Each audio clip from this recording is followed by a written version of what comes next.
जिले की सबसे बड़ी अधिकारी डीएम नेहा शर्मा एक सुबह सादे कपड़ों में बिना किसी सरकारी रौब के सब्जी खरीदने बाजार पहुंची। उनके चेहरे पर सादगी थी, चाल में आत्मविश्वास, लेकिन किसी को अंदाजा तक नहीं था कि ये महिला इस जिले की डीएम है। नेहा सीधा एक ठेले के पास जाकर रुकी, जहां एक करीब 30 साल की सब्जी वाली औरत सब्जियां बेच रही थी। नेहा ने मुस्कुराकर उससे सब्जियों के दाम पूछे ही थे कि तभी एक छोटा बच्चा दौड़ता हुआ आया और उस औरत से लिपटकर बोला, मम्मी मुझे स्कूल छोड़ दो ना, लेट हो रहा है, नहीं तो टीचर डांटेंगे। सब्जी वाली बोली, बेटा थोड़ी देर रुक जा, मैं पहले इनको सब्जी दे दूं, फिर तुझे छोड़ने चलेंगे। बच्चा जिद करता रहा, नहीं मम्मी अभी चलो ना प्लीज, बहुत देर हो गई है।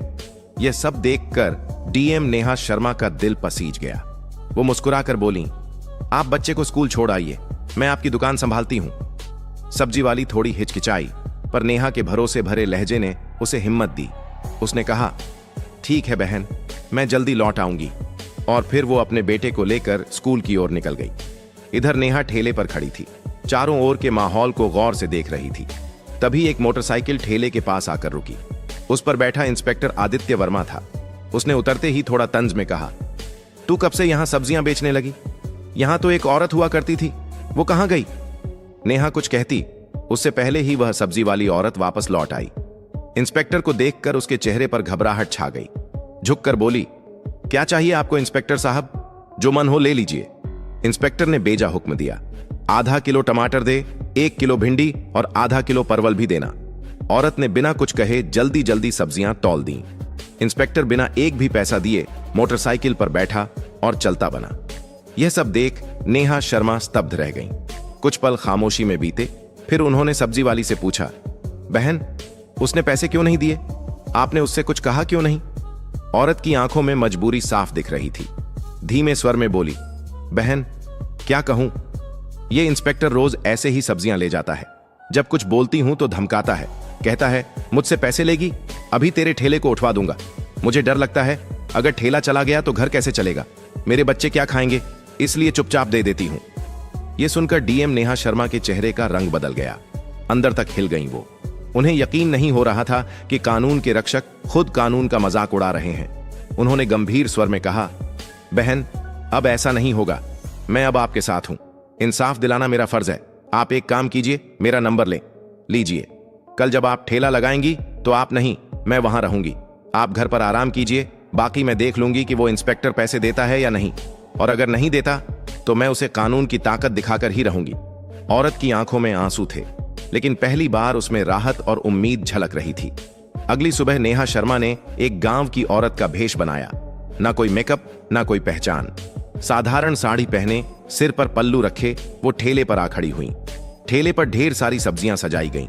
सब कुछ तैयार था। कुछ ही देर में वही इंस्पेक्टर आदित्य वर्मा अपनी मोटरसाइकिल पर वहां पहुंचा।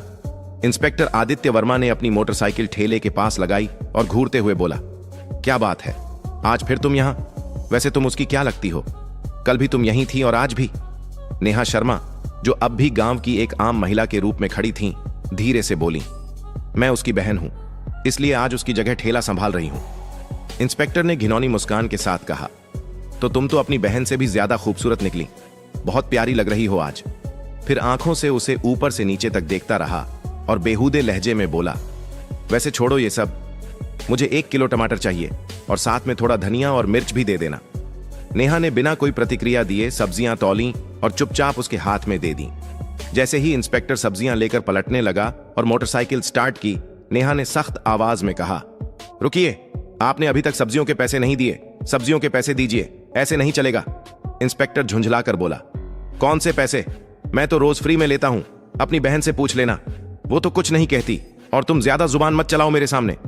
वो फिर से जाने लगा। तभी नेहा ने तेजी से कहा, आप मेरी बहन से चाहे जैसे लेते हो, लेकिन मुझसे नहीं। सब्जियों के पैसे देने होंगे, हमें भी पैसे खर्च करके ही ये सब्जी लानी पड़ती है, और अगर हम एक दिन सब्जी न बेचें तो हमारे घर का चूल्हा नहीं जलता। आप जैसे लोग फ्री में सब्जी ले जाकर हमारे पेट पर लात मारते हैं। इतना सुनना था कि इंस्पेक्टर का घमंड भड़क उठा। उसने गुस्से में आकर एक जोरदार थप्पड़ नेहा के गाल पर जड़ दिया। नेहा लड़खड़ाई, लेकिन खुद को संभाल लिया। आंखों में आंसू थे, लेकिन आत्मसम्मान अब और चुप रहने को तैयार नहीं था। नेहा ने कांपती आवाज में कहा, आपने एक महिला पर हाथ उठाकर बहुत बड़ी गलती की है, इसका अंजाम भुगतना पड़ेगा आपको। इंस्पेक्टर और भड़क गया। गुस्से में चिल्लाया, तू मुझे सिखाएगी? तेरी इतनी औकात? अभी बताता हूं। फिर उसने नेहा के बाल खींच लिए। नेहा दर्द से कराह उठी, लेकिन बाल छुड़ाकर बोली, यह सब बहुत गलत हो रहा है। मैं तुम्हारे खिलाफ रिपोर्ट करवाऊंगी। तुम्हें सब्जियों के पैसे देने ही होंगे। लेकिन इंस्पेक्टर अपनी हैसियत के नशे में डूबा हुआ था। बोला, रिपोर्ट? तेरी इतनी औकात है? तू एक सब्जी बेचने वाली और मैं इस थाने का इंस्पेक्टर। मैं तुझे यहीं खड़े खड़े खरीद सकता हूं। ज्यादा जुबान चलाई तो उल्टा तुझे ही जेल में डाल दूंगा। इतना कहकर वो मोटरसाइकिल स्टार्ट कर वहां से चला गया। नेहा गुस्से से कांप रही थीं, लेकिन अब भी उन्होंने खुद को संयमित रखा। वो जानना चाहती थीं कि ये इंस्पेक्टर कितनी हद तक गिर सकता है। कुछ पल ठेले के पास बैठने के बाद उन्होंने सब्जी वाली को फोन किया और कहा, अब तुम ठेले पर आ जाओ। सब्जी वाली के आते ही नेहा वहां से चुपचाप निकल गई। घर जाकर उन्होंने अपने साधारण कपड़े बदले और पीले रंग का सलवार सूट पहनकर एक सामान्य महिला की तरह बिना किसी पहचान के थाने पहुंची। थाने में पहुंचते ही उन्होंने देखा कि इंस्पेक्टर आदित्य वर्मा वहां मौजूद नहीं था। एक हवलदार डेस्क पर बैठा था। नेहा ने सीधा उससे पूछा, मुझे रिपोर्ट दर्ज करानी है। इंस्पेक्टर आदित्य वर्मा कहां हैं? और एसएचओ साहब से मिलना है। हवलदार ने जवाब दिया, इंस्पेक्टर साहब कुछ काम से घर गए हैं और एसएचओ साहब भी फील्ड विजिट पर बाहर गए हैं। आप चाहें तो कुछ देर बैठ जाइए। नेहा की आंखों में अब इंसाफ की आग थी और ये आग अब रुकने वाली नहीं थी। थाने में कुछ ही पल बीते थे कि अचानक दरवाजा खुला और भीतर एसएचओ रतिक राणा ने प्रवेश किया।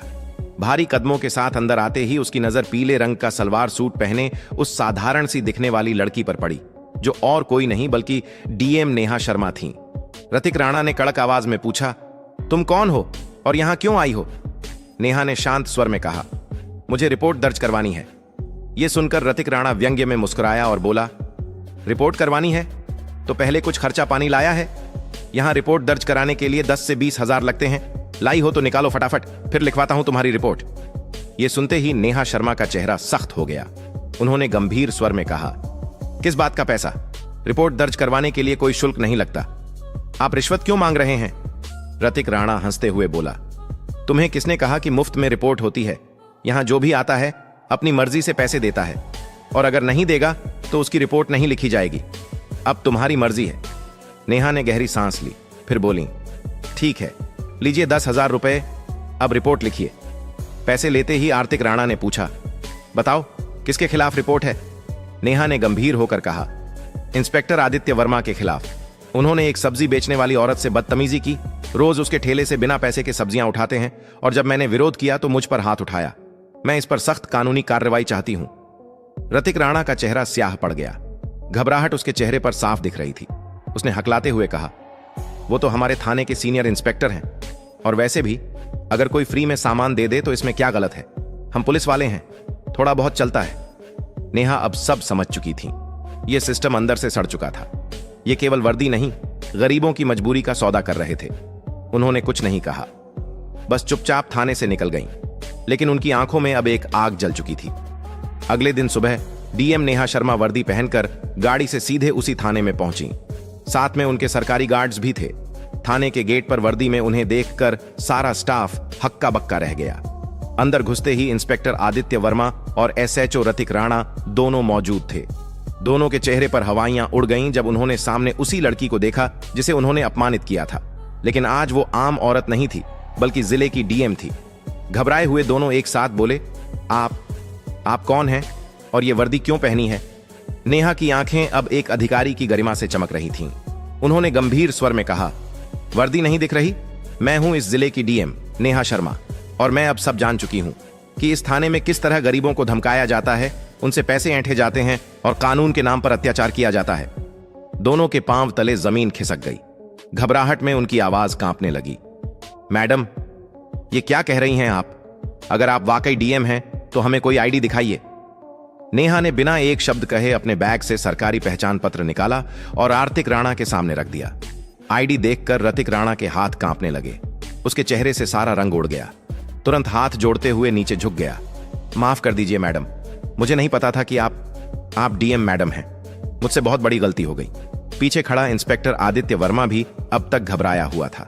वह भी हाथ जोड़कर बोला, मैडम जी माफ कर दीजिए, जो हुआ गलती में हुआ, आगे से कभी नहीं होगा। दोनों अधिकारी अब शर्मिंदगी में सिर झुकाए खड़े थे। लेकिन डीएम नेहा शर्मा की आवाज में अब कोई नरमी नहीं थी। उन्होंने कठोर स्वर में कहा, आज से तुम दोनों सस्पेंड हो। वर्दी पहनकर तुमने क्या किया है उसका हिसाब अब कानून करेगा। इस जिले में अब गरीबों का अपमान नहीं होगा, ना ही वर्दी की आड़ में लूटपाट। फिर उन्होंने पीछे खड़े स्टाफ को निर्देश दिया, इन दोनों को तत्काल प्रभाव से निलंबित किया जाए और इनके खिलाफ विभागीय जांच शुरू हो। पूरा थाना अब खामोश था। डीएम नेहा शर्मा ने एक बार फिर साबित कर दिया था कि वर्दी सिर्फ ताकत नहीं, जिम्मेदारी का प्रतीक होती है। डीएम नेहा शर्मा ने कड़े स्वर में दोनों अफसरों की ओर देखा